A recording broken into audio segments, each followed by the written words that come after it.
On the evening of July 31st, 1990, my wife Elizabeth and I were watching the 11 o'clock news. When the telephone rang, our lives changed forever. My grand plans went out the window. A voice on the other end asked, "Are you Derrick Wagner's father?" 10,000 thoughts ran through my mind at that moment. What had Derrick done now? Was he in trouble? Before I could ask, the voice said, "This is the Lake Worth Police Department. There's been an accident. Derrick has been hurt. He's at JFK Emergency Room. You should come right away." My heart was in my throat as I asked how he was. "I can't say, sir," was the reply, "but you should come right away."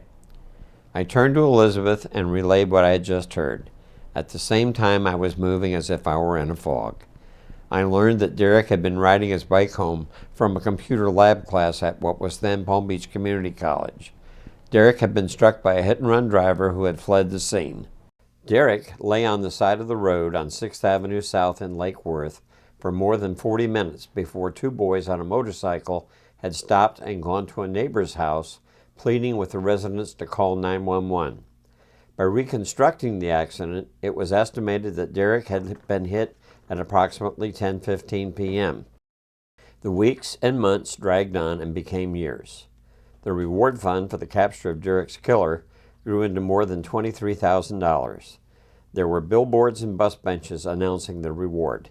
In February of 1993, we received another phone call. It was the Lake Worth police. "I think we got him," the voice on the phone said. I went to the police department and met with the officers. As they had interrogated the suspect, who had been arrested for selling drugs, he described details of Derrick's accident which had never been on TV or in the newspapers.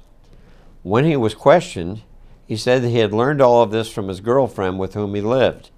She had nightmares, and when he questioned her, she told him. The police didn't believe him at first, but he had an ironclad alibi. He was in Glades Correctional at the time. He was offering to trade her for a lighter sentence for him. There's little doubt that this woman, who had been in and out of the criminal justice system for much of her life, was Derrick's killer. She was never brought to trial because the statute of limitations for death by hit and run was 3 years, as it was only a third-degree felony. In the summer of 1995, I had been researching the felony murder statutes. There was no mention of leaving the scene of a fatal accident.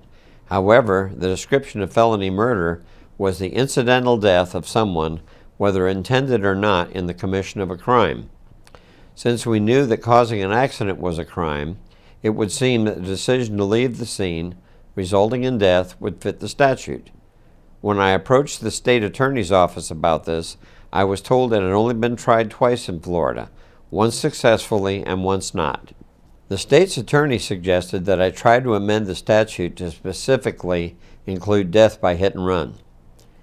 I picked up a morning paper and read of a very similar death of a Lake Clark Shores lady walking her dog in the pre-dawn hours. She was struck and left to die by the side of the road. Her dog came home without her. My response was to write to the Palm Beach Post describing the similarities and the needed legislation to try and bring the epidemic of deaths by hit and run by amending the felony murder statutes. My letter was printed, and I received a phone call from Florida State Senator Robert Wexler's office saying, "The senator would like to sponsor your legislation. Could I meet with him?"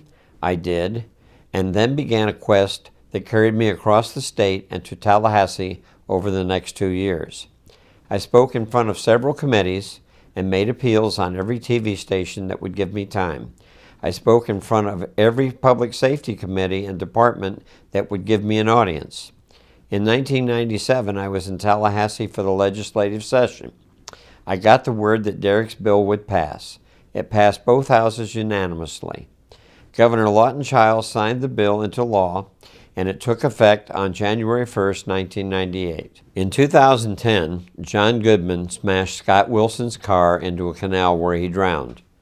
By not attempting to rescue the young man or notify emergency services, he made the decision to allow Scott Wilson to die.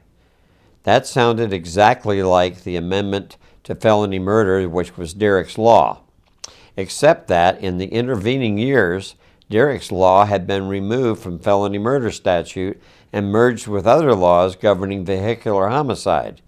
That has only a minimum sentence of 5 years instead of the 15-year minimum of Derrick's law. I received many inquiries as to how could this happen. I have no answer. I do believe that if Derrick's law had not been changed, it would not have mattered whether or when John Goodman had any drinks, only that he knew or reasonably should have known that he'd been in an accident and notification and or aid was mandatory. I'm beginning a new campaign to restore Derrick's law into the felony murder statute, and I'm appealing to everyone to join me in urging the Florida legislature to repeat its achievement of 1997 and make death by hit and run felony murder, a first-degree felony with a 15-year minimum sentence with no statute of limitations. I thank you, and Derrick's family thanks you.